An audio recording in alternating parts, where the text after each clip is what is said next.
بسم الله الرحمن الرحيم. سأل سائل بعذاب واقع للكافرين ليس له دافع من الله ذي المعارج تعرج الملائكة والروح إليه في يوم كان مقداره 50,000 سنة فاصبر صبرا جميلا إنهم يرونه بعيدا ونراه قريبا يوم تكون السماء كالمهل وتكون الجبال كالعهن ولا يسأل حميم حميما يبصرونهم يود المجرم لو يفتدي من عذاب يومئذ ببنيه وصاحبته وأخيه وفصيلته التي تؤويه ومن في الأرض جميعا ثم ينجيه كلا إنها لظى نزاعة للشوى تدعو من أدبر وتولى وجمع فأوعى إن الإنسان خلق هلوعا إذا مسه الشر جزوعا وإذا مسه الخير منوعا إلا المصلين الذين هم على صلاتهم دائمون والذين في أموالهم حق معلوم للسائل والمحروم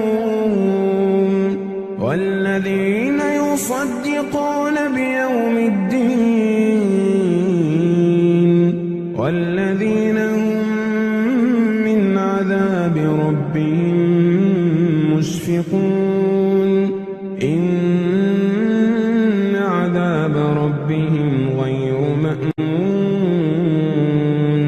والذين هم لفروجهم حافظون إلا على أزواجهم أو ما ملكت أيمانهم فإنهم غير ملومين فمن ابتغى وراء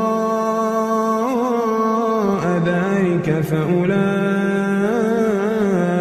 هم العادون والذين هم لأماناتهم وعهدهم راعون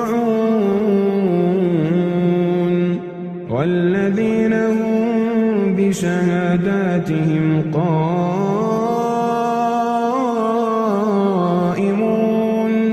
والذين هم على صلاتهم يحافظون أولئك في جنات مكرمون فما للذين كفروا قبلك مهطعين عن اليمين وعن الشمال عزين أيطمع كل امرئ منهم أن يدخل جنة نعيم كلا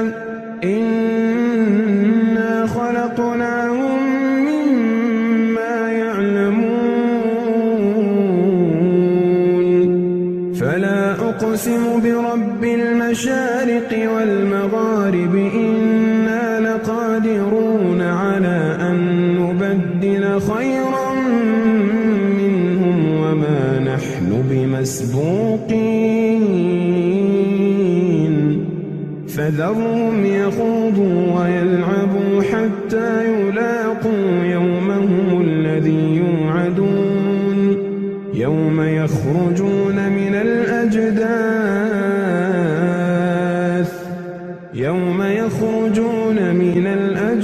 الأكتاف سراعا كأنهم إلى نصب يوفضون خاشعة أبصارهم ترهقهم ذلة ذلك اليوم الذي